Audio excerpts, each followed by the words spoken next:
เปล่าอีตนมึงละชีวิตมึงให้มึงมา8-1มุนอ่ะเอามาเลยค่าเครื่องสำอางเครื่องสำอางเราเท่านั้นมันบ่พอ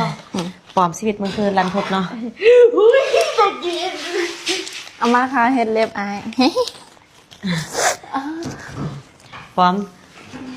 มึงเสื่องไหมกดไก่โดนด่าเวลาใจดีที่สุดนะ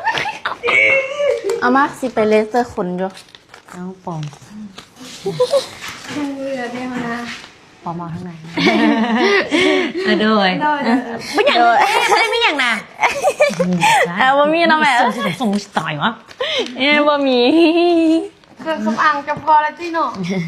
ยังมีลายแน่แดง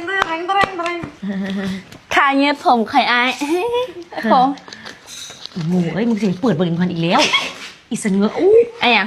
บ่มียัง